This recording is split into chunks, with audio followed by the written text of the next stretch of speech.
Welcome back to our Ruched YouTube channel. In today's class, we are going to be learning how to make this beautiful cowl bubu dress that we see. It can be rocked as a free dress as we have seen, or as a fitted dress just like we have it here. And you can also rock it with some ruched effects just like you are seeing it. So if you drag it a little bit, to give you this beautiful ruch at the center front, and you can also rock it as a blouse. So it's a transformer dress and it's very simple to make. This is something you like to like. Kindly wait to the end of this tutorial. Thank you. Okay, so to make this bubu dress, I have folded my fabric. This is going to be the back. You can see, if you notice, you will see that the front is like 1.5 inches longer than the back. Okay, so this is my back and this is my front with the extension. So I have this extension in front because I want to use this allowance to create channel in front. If you're not going to be using your allowance as channel in front, you just need to fold your front and back together, and then you can cut a fabric to do that. I'm going to explain further in the video, but I feel this is going to be easier for me.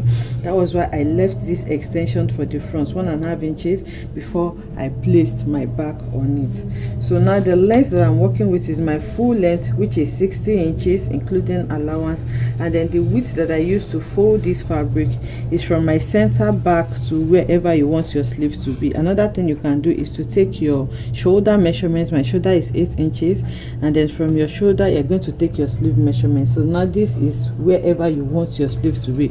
You just need to add like 2 inches to that measurement so that you can fold and hem the sleeve. Okay, so now what I'm going to do is to take my neckline measurement, and when I'm taking the neckline measurement, I'm not going to take it into this allowance. Remember, we are still going to fold in this allowance, so it's not part of your measurements. Actually 1 inch is okay for your allowance, but I want to fold like 1/2 inch so that it can be neatly finished. That was why I left this much allowance for mine, but 1 inch is fine. So now from here I'm going to take my neckline measurement, neck width measurement, and the neck width I'm working with is going to be around 3.25. I don't want it too wide. So for the back, the depth is going to be around 1.5 inches, and then the front is like a V neckline, so the front is going to be 7 inches for me. So now using my curve driller, I'm going to connect this together. So here I'm connecting my back neckline. I have reduced my front allowance to 1 inch. Like I said, 1.5 inches is a little too much because you don't need so much. So you can see I just have 1 inch here. So here I'm going to connect my neck width for the back, and then for the front I'm going to go ahead and connect as well. So you can use a slightly curved side for your front so that it can give you a little curvy effect. Okay, so now this is what I have. The next thing now is to go to the sleeve area. So on that area I'm going to go down by 1.5 inches for my shoulder slope, and then I'm going to connect that to my neck width. Okay, so from there I'm trying to get a straight line, and then I'll connect that to my neck width. So that is for your shoulder slope. We are going to be cutting it together. That's why if you are not creating your channel through your allowance, you can cut it together. So on that point where my shoulder slopes end, I'm going to take my round sleeve measurement. That's where your sleeve length stops. So you take that measurement loosely. You don't want it to be too tight. So for me it's around 15 inches divided by 2 is 7.5. I can approximate that to 8 inches. Okay, because of seam allowance. And then like I said, I want to fold this in, so I'm going to be leaving like 1.5 inches for folding. Okay, so here you're just going to use that to hem it in. 1.5 or 2 inches is fine for that. That's why I said you should add that in your measurement. So to shape this dress, you can leave it straight like this, but I want to shape it a little bit. So I'm going to measure my knee length. My knee length is around 38 inches. So from the upper part here, I'm going to measure all the way to my knee length, which is 38 inches. So I have 38 inches here, and I'm going to make a straight line on that point. So on that 38 inches mark, I'm going to take my hip measurement plus 5 to 6 inches depending on how wide you want, how free you want it to be on the hem. So my hip is 46 divided by 4 is 11 and a half. So I can decide to add up to 5 to 8 inches to that. If I'm adding 6 inches to 11 and a half, I'll have about 17 and a half, or I can approximate that to 18 inches. So what I'm going to do from my center front, which is here, sorry my table is small, so from the center front of the back, remember the front has like an extension, I'm going to mark the 18 inches on the hip line measurement that I remember. This is our hip line, okay? So the 18 inches, I'm going to mark it on the hip line, which is going to stop around here. Okay, the 18 inches stops around here. So that is what I'm going to use to shape this dress.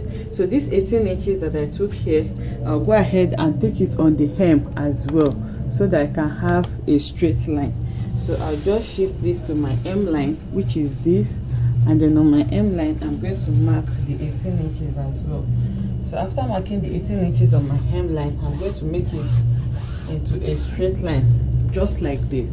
Okay, so the next thing is to connect from my sleeve to this point. So now from my sleeve, where my sleeve stops, which is here, I'm just going to use my free hand to form like a curve like this. Okay, and then you make sure you blend it very well. So this is all I'm going to do to my bubu dress. Now the next thing is for us to cut it out. So you can see the shape that we have. This is our sleeve opening, this is the connection that we made to the hip, and then from the hip it just goes all the way straight to the hem. So you can see that I have cut it, and you can see the shape that I have. So here, when you get to your allowance, I'm not going to cut into your allowance, I'm just going to cut out like this, so that you can hem it in easily. Okay, you can see this is what I'm going to be using to hem my sleeve. So now I'm going to cut my shoulder slope as well. I have cut my shoulder slope. Now I'm going to cut my back neckline, and then I'm going to try to raise the back neckline up so that I can cut the front neckline as well. So I'm just going to note the neck point so that I can redraw the V neckline that I'm going to be working with. Okay, please remember to lift your back so that you're not going to ruin your back neckline. Okay, so now I'm going to cut into my allowance first, and then I'm going to shape out my V neckline. So after doing this for the front, the next thing to do is to slash open the center front. Excuse me, remember I said I'm going to be using it as casing for my rope. So now I'll just slash through the center front. So now I have slashed the front open. I'm just going to keep the back aside now so that we can work on the front. So the first thing I'm going to do now is to create my channel, and to create this channel I'm going to hem the neckline. You need to hem your neckline first so that you're not going to close your channel completely. So the channel, this is the allowance that we're using for our channel, so you just need to fold it like this, and then you fold in so that you can hem the rough edges before you sew. So before I do that, I'll go ahead and hem this neckline. You can use your bias to do that, and then after hemming my neckline, I'm going to go ahead and run a stitch on my allowance all straight down before I bring it back for us to create the channel.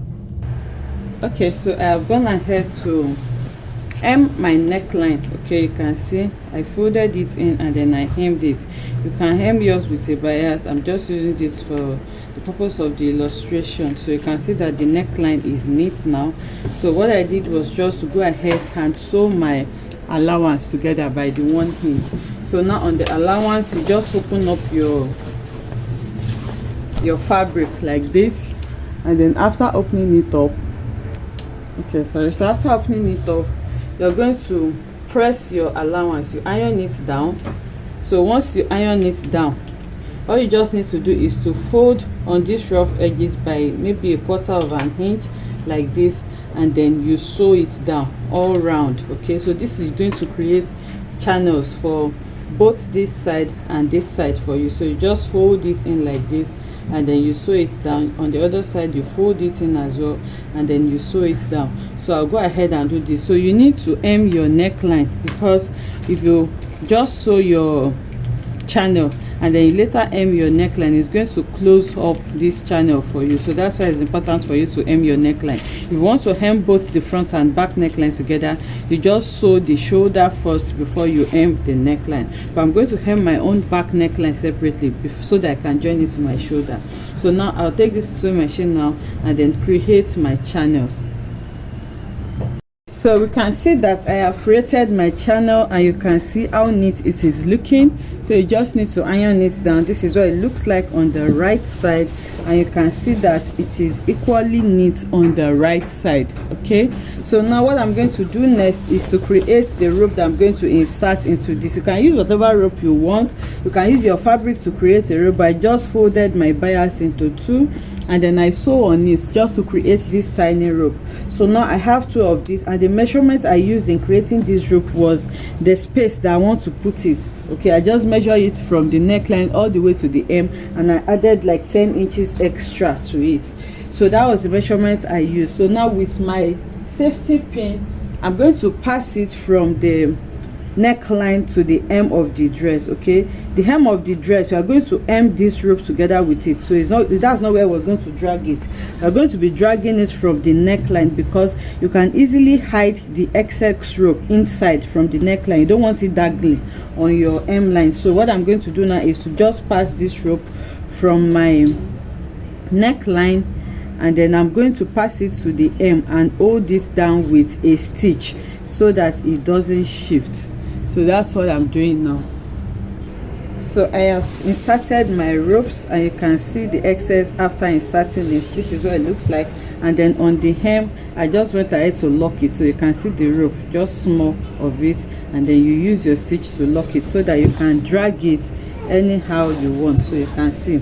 So now the next thing I'm going to do to the front is to use my rope to shape it. Okay, remember it's a transformer dress. You can wear it in many ways, so you can decide to make it free or you shape it. So to shape this, you're going to get your half length measurement. That's around your waistline. For me, that's 16 inches. So from my shoulder, I'm measuring 16 inches, and my 16 inches is here. Okay, so on that 16 inches mark, I have created my rope that I'm going to use. I want the rope to be a little wide so that I can take a good number of my waistline. So I have 3 inches here. You can make yours 2 inches or 1.5 inches is fine as well. So now from my center line, this seam is going to make it easy for you to notice, to know your center line. My waistline is 36 inches. 36 divided by 4 is 9. So from my center line, I'm going to mark 9 inches towards the right and 9 inches towards the left on my 16 inches half length line. So here I'm marking another 9 inches, just like this. So after marking my 9 inches, I'm going to bring my rope, and then I've already turned out this rope. Please make sure you iron it. I'm going to iron everything when I'm done. On that 16 inches mark, okay, if your half length is, if you have tummy, okay, you can just place it at the middle so that it will fall on your under bust area so that it can help you gather it. But you can also place it from your 16 inches mark. So on this 16 inches mark, I'm just going to place it like this. You can see how I'm placing it, because we want to tie it to your body like this, so it should be facing you, just like this. So I'm placing it like this, and then I'm going to go ahead and hold it with my pin. So the second one, I'm going to look for where I marked that 16 inches, and then I'm going to place the second one like this as well, and then I'm going to hold with my pin. So after placing it like this, I'll take it to the sewing machine, and then I'm going to run a stitch straight just to hold it down. So my belt is fixed now, as you can see, and this is how you are going to be tying it to your body. Is going to be inside here, so you are going to tie it inside to your back like this, so that it can give you a snatching effect on that line. So now the next thing I'm going to do is to bring in my back. I've already hemmed the neckline of my back. You can see the neckline is turned it as well, so you can use your bias to turn your neckline, or you just fold like I did, or you cut a facing for it. So what I'm going to do next now is to place front and back against each other, and then I'm going to go ahead and join the sleeve, the shoulder, sorry, on both sides. So after joining the shoulder, I'm going to hem the sleeve. Okay, so the shoulder is joined now. As you can see, I've joined the front shoulder and the back shoulder. So remember the extension that we created on the sleeve opening area here. I'll go ahead and just fold it in twice, and then I'm going to hem it before we sew the side. So I have hemmed the sleeve as well. So the last thing to do now is to place the right side of the front and the right side of the back together, and then you're just going to sew it following the shape that you have there. So now I'm going to sew the side of both front and back, and then after sewing the side, I'll go ahead and hem it on the lower part. So I have sewn it on the two sides. As you can see, it is sewn now, and then I went ahead to hem it on the lower part. So you can see that the rope here now is neatly sealed and it cannot move anywhere. So this is what it looks like now. You can use your rope to drag it to form a dress, a blouse, whatever it is that you want to form with it. I'm going to show us how different ways we can style this, and this is what the sleeve is looking like as well. You can see it is neat. So you just need to cut off your dress and then you iron it, and your dress is ready. So now I'll take this to the mannequin so that we can see many ways we can style it. Okay, so this is what our bubu dress looks like. You can rock it as a free bubu dress like this, or you can just tie your belt just like you have it like this, and then you have your waist fitted, and then the back still remain free. Okay, so another way you can rock it is by dragging your rope. So the rope that we have at the neckline area, you just need to drag it a little bit, and then it will give you this ruche effect at the center front, and you can see how beautiful this looks as well. So this is another way you can rock your cowl transformer bubu. Another way you can rock it is by dragging the rope again. So you just drag it further more, and then you just transform this into a blouse. So when you transform this to a blouse, you can either rock it as a with your leggings, okay, or you can wear a jean or whatever it is that you want to wear with it, and you can see that it is equally beautiful. Just look at how beautiful this is looking. I hope you enjoyed making this beautiful tutorial with me. If you enjoyed it, let us know in the comment section. Like, comment and subscribe to our channel, and I'll see you